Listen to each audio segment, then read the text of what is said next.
Hi మనం viewers, ఈరోజు మనం సరదా కథ చెప్పుకుందాం. కథ పేరు నేను నీ వద్దకు వచ్చుచున్నాను. కథ పేరే వెరైటీగా ఉంది కదా, చూద్దాం. నేను నీ వద్దకు వచ్చుచున్నాను సరదా కదా. అనగనగనగా ఒక గ్రామం ఉంది. గ్రామం పేరు ఒప్పలూరు.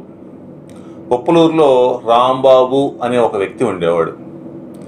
అతనికి చుట్టుపక్కల ఫ్రెండ్స్ ప్రకాష్, ప్రవీణ్, రమణ, ఇలా అనీష్, చాలామంది ఫ్రెండ్స్ ఉన్నారు. రాంబాబుకి అందరినీ పిలిచి ఒక చిన్న ఫంక్షన్లా చేసుకోవాలని ఉంది.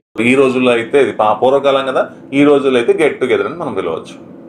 ఆ గెట్ టుగెదర్ ఏర్పాటు చేసుకుని మనం అందరినీ కలిస్తే సరదాగా ఉంటుంది, చుట్టాలని అందరినీ అన్న ఉద్దేశానికి వాళ్ళు అనుకున్నారు.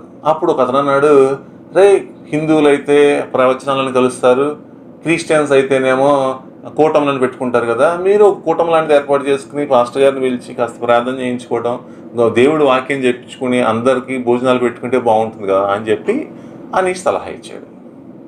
ఆ సలహా ఇవ్వగానే రాంబాబుకి ఇది బాగా నచ్చింది. సరే, ఒక 15 రోజుల తర్వాత, అంటే ఆ రోజు నుంచి లెక్కేసుకుంటే 15 డేస్ తర్వాత మనం ఏర్పాట్లు చేసుకుందాం. ఇది వేసవికాలం కాబట్టి మనం ఏం చేద్దామంటే, మన ఇంటి దగ్గర సరిపోదు మనం పిలిచే జనాలకి, దగ్గరలో ఉన్నటువంటి పొలం ఖాళీగానే ఉంటుంది కాబట్టి సమ్మర్లో అక్కడ మనం ఒక స్టేజ్ లాంటిది ఏర్పాటు చేసుకుని ఆ స్టేజ్లో మనం ఏ విధంగా అయితే పార్టీ చేసుకుందాం అనుకున్నామో అది చేసుకుందాము అనుకున్నారు. దానికి వాళ్ళు ఏర్పాట్లుగా ఏం చేశారు, అక్కడ ఒక టెంట్ లాంటిది వేసి ఒక స్టేజ్ లాంటిది కట్టి ఆ స్టేజ్ మీద ఒక బల్ల చైర్ ఏర్పాటు చేశారు మాస్టర్ గారు కూర్చుని చెప్పడం కోసం. ఎదురుకుండా గుంజలు పాతి చిన్న పందిరిలాగా వేశారు. సో అనుకున్నట్టుగా 15th వచ్చింది. ఆ 15th అందరూ చుట్టాలు వస్తున్నారు, దూర ప్రాంతాల నుంచి ఫ్రెండ్స్, రిలేటివ్స్, ఫ్యామిలీ ఫ్రెండ్స్ వీళ్ళంతా కూడా వస్తున్నారు. సాయంత్రం సమయం 6 గంటలైంది.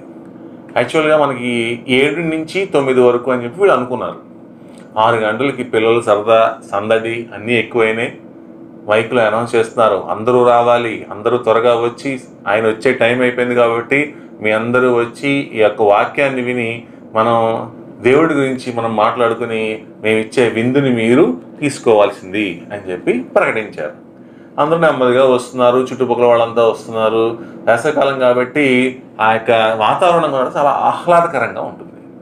ఎలా అంటే సాయంత్రానికి పొగలంతా ఎండగా చెమటగా ఉన్నా సరే సాయంత్రానికి వచ్చే చల్లటి గాలి, ఇప్పుడు మనం పొల్యూషన్లో ఉన్నాం కానీ అప్పుడు పొల్యూషన్ చాలా తక్కువ ఉండేది కదా, కాబట్టి చాలా ఆహ్లాదకరమైనటువంటి సాయంత్రం మనం అనుభవిస్తున్నామనే ఫీలింగ్ వాళ్ళకి ఉంది.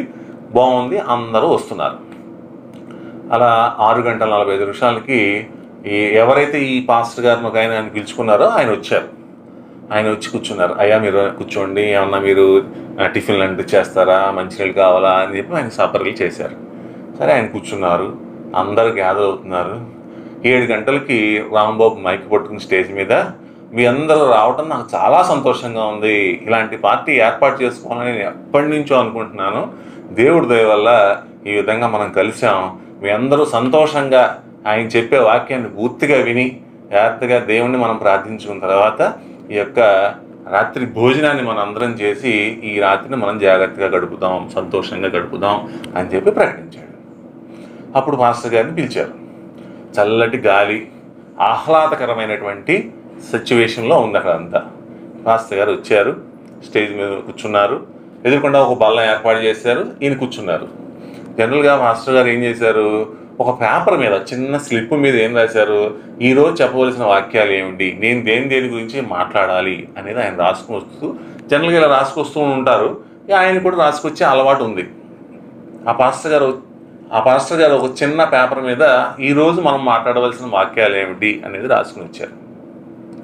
ఈ రాంబాబు ఏదైతే మైక్లో అనౌన్స్ చేస్తున్న సమయంలో జేబులోంచి తీసి ఆ పేపర్ని ఆ బల్ల మీద పెట్టాడు. ఆయన అసలే వేసవికాలం, మంచి చల్లటి గాలి వస్తుంది, అది పొలాల్లో. ఆ గాలికి పేపర్ కాస్త ఎగిరిపోయింది. పాస్టర్ గారు రాసుకొచ్చినట్టు పేపర్ కాస్త గాలికి ఎగిరిపోయింది. అప్పుడు రాంబాబు మాట్లాడి, ఇప్పుడు మన పాస్టర్ గారు మాట్లాడతారు, వాక్యాన్ని చెప్తారు, మనందరినీ ఉద్దేశించి దేవుడు వాక్యం చెప్తారు అని చెప్పి మైకు పాస్టర్ గారికి ఇచ్చాడు. ఈ స్టేజ్ ఎలా ఉందంటే,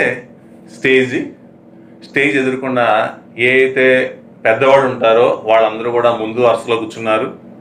దాని వెనక వరుసలో పెద్దవాళ్ళు, ఆ వెనకాల ఆడుకునే పిల్లలు వాళ్ళంతా కూడా కూర్చుని ఉన్నారు. ఈయనకు ఒక స్టేజ్ లాంటిది కట్టారు. ఆ స్టేజ్ మీద ఈయన ఒక బల్ల వేసి కూర్చోబెట్టారు. వెనకాల ఒక బ్యానర్ పెట్టారు. ఆ బ్యానర్ ఏంటి? ఇప్పుడైతే మనం ఫ్లెక్సీ అని పిలుస్తున్నాం, అప్పట్లో అయితే బ్యానర్స్ అని రాసేవాళ్ళు చేత్తో. నేను నీ వద్దకు వచ్చుచున్నాను, ఇది ఏ అధ్యాయంలో సంథింగ్ నెంబర్ కూడా ఉంటుంది కింద, అలా రాశారట. అలాంటి సిచ్యువేషన్లో ఈ పేపర్ అనేది అక్కడ పెట్టున్నప్పుడు పేపర్ కాస్త గాలికి ఎగిరిపోయింది. రాంబాబు మైకేమో మాస్టర్ గారికి ఇచ్చాడు. ఆయన నా పేపర్ ఏమైపోయిందా ఆయనకి అర్థం కావట్లా. ఆ పేపర్ పరిస్థితి ఏంటి? పేపర్లో ఏదైతే ప్రిపేర్ అయ్యొచ్చో అది రాసుకొచ్చారు కాబట్టి అదే మాట్లాడగలుగుతారు, కానీ కొత్తగా ఏం మాట్లాడాలి? కొత్తగా ఏమైనా మాట్లాడాలని మొదలెట్టినా సరే తనకి కంటిన్యూషన్ మిస్ అవుతుంది అని భయంలో ఒక సందేహంలో ఉన్నారు ఆయన. ఈ సందర్భంలో ఏం చేయాలో తెలియక ఈరోజు ఈ చల్లటి సాయంత్రంలో ఈ రాంబాబు అనే వ్యక్తి మనందరినీ పిలిచారు, చాలా సంతోషం, మీ అందరూ వచ్చారు, కాస్త మీరందరూ భక్తి శ్రద్ధలతో నేను చెప్పే ఈ వాక్యాన్ని విని ఆనందించవలసిందిగా కోరుచున్నాను అని చెప్పి స్టార్టింగ్ వాక్యాలు చెప్పారు ఆయన. అంటే ఇంట్రడక్షన్ అనుకోండి, లేకపోతే గ్యాదరింగ్ అందరినీ అడ్రస్ చేశారు. ఏం చెప్పాలి నెక్స్ట్? ఈ చెప్పే తరుణంలోనే ఆయన చుట్టుపక్కల వెతుక్కుంటున్నారట. దేనికోసం? ఆ పేపర్ అయినా కనపడుతుందేమో. అసలు నేను పేపర్ తెచ్చానా? తెచ్చింది జేబులో పెట్టుకున్నానా? జేబులో పెట్టుకుని అసలు ఎక్కడ పెట్టానని ఆయనకు అర్థం కావట్లేదు. ఒకవేళ అక్కడ బల్ల మీద పెడితే పోయిందా అని చుట్టుపక్కల వెతుక్కుంటున్నాడు ఆయన ఈ మాట్లాడుతూ. సరే ఏం చేయాలో తెలియక వెనక్కి తిరిగి ఒకసారి చూశాట, చుట్టుపక్కల చూశాట, కింద పైన అంతా చూస్తున్నట్ట. ఎటు చూసినా సరే ఆ పేపర్ కనపట్లా. తోచక ఏం చెప్పాలా, ఏం మాట్లాడాలో తెలియక వెనక్కి తిరిగి చూస్తే ఆ బ్యానర్ మీద ఏం రాస్తుంది? నేను నీ వద్దకు వచ్చుచున్నాను అని రాస్తుంది. దాన్ని ఆయన నేను నీ వద్దకు వచ్చుచున్నాను అని ప్రొనౌన్స్ చేశారు. నెక్స్ట్ ఇంకా అటు చూస్తున్నారు, ఇటు చూస్తున్నారు, అందరూనేమో సైలెంట్గా ఈయన మనకి వాక్యం చెప్పడం మొదలెట్టారు కాబట్టి ఈ సందర్భంలో మనం చాలా సైలెంట్గా ఉండాలని చెప్పి సైలెంట్గా ఉన్నారు అందరూ. నెక్స్ట్ వెతుకుతూనే ఉన్నారు ఆయన ఫాస్టర్. పేపర్ కనపడట్లేదు, పేపర్ పోయింది అని చెప్పే అవకాశం లేదు. నెక్స్ట్ బైబిల్ చూసి చెప్పచ్చుగా అని చెప్పి మనకు డౌట్ రావచ్చు. బైబిల్ ఏది? అది యాక్చువల్గా ఆ యొక్క సందర్భంలో వాళ్ళు పొలంలో ఎక్కడో ఉన్నారు కాబట్టి ఈయన రాసుకొచ్చినటువంటి స్లిప్ ఏదైతే ఉందో అది పోవడంతో ఈయన కన్ఫ్యూజన్తో వెతుక్కుంటూనే ఉన్నారు. నెక్స్ట్ ఏం చేయాలో తెలియక ఒక 2-3 మినిట్స్ గ్యాప్ తర్వాత మళ్ళీ వెనక్కి తిరిగి చూశారట.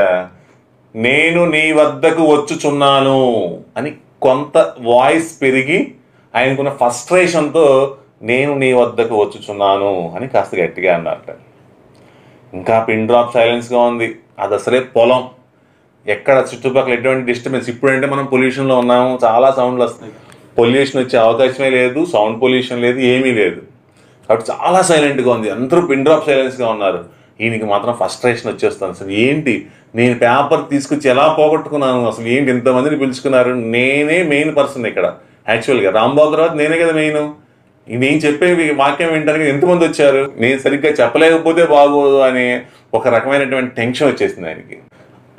ఫ్రస్ట్రేషన్లో ఏం చేయాలో తెలియక ఇలా ఎందుకు జరిగిందా అనే ఆ బాధతో వెనక్కి తిరిగి చిరాగ్గా ఆ పేపర్ కనపట్లేదు అనే కోపంతో నేను నీ వద్దకు వచ్చుచున్నాను అని ఆ బల్ల ఏదైతే ఉందో దాని బల్ల మీద గట్టిగా ఒక గుద్దట. అప్పుడు ఏం జరిగింది? అసలే పొలం, వేసవికాలం, ఆ మట్టి ఎలా ఉంటుంది, చాలా పెలుసుగా ఉంటుంది.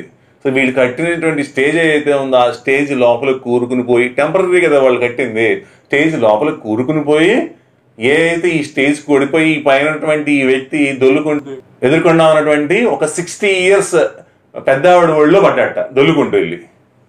అప్పుడు బాబు, ఆ పెద్దావిడ, బాబు మొదటిసారి నువ్వు నేను నీ వద్దకు వచ్చుచున్నాను అన్నప్పుడు నేనేం అనుకోలేదు, మామూలుగానే అంటున్నావు అనుకున్నాను. రెండోసారి నేను నీ వద్దకు వచ్చుచున్నాను అన్నప్పుడు కూడా ఏదో మామూలుగానే అంటున్నావు అనుకున్నా నేను. మూడోసారి నేను నీ వద్దకు వచ్చుచున్నాను అని చెప్పి ఈ విధంగా నా దగ్గరికి వస్తావని మాత్రం నేను అనుకోలేదు నాయన అని అందుట. సో ఆ సందర్భంలో పాస్టర్ గారు అందరినీ లేపి కూర్చోబెట్టి, అయ్యా తప్పైపోయింది, మమ్మల్ని క్షమించండి, ఇలా జరుగుతుంది అనుకోలేదు అని చెప్పి ఆయన కూర్చోబెట్టి, ఆ తర్వాత ఈ రోజుకి ఈ కార్యక్రమాన్ని మనం క్యాన్సిల్ చేసుకుని ఇంకా తర్వాత రోజు ఎప్పుడు నా పెట్టుకుందాము అని చెప్పి ఆ పాస్టర్ గారిని జాగ్రత్తగా ఇంటికి పంపించారట. సో ఇది ఫ్రెండ్స్ మన నేను నీ వద్దకు వచ్చుచున్నాను. పాస్టర్ గారు ఆ పేపర్ మర్చిపోవడంతో స్టేజ్ పడిపోవడంతో పిలికింతలు వేస్తూ వెళ్ళి ఆ ఎవరైతే పెద్ద ఆవిడ మా అమ్మగారు అనుకుంటాం కదా, మా అమ్మగారు వేసిన ఆవిడ ఒళ్ళో పడ్డాడు వెళ్ళి. ఆవిడ ఆ విధంగా నేను నీ వద్దకు వచ్చుచున్నాను అంటే ఇదా నాయనా అని చెప్పి అన్నారట. ఇది ఫ్రెండ్స్ మన సరదా అయిన కదా. మళ్ళీ ఇంకో మంచి కథతో నెక్స్ట్ టైం మళ్ళీ కలుద్దాం.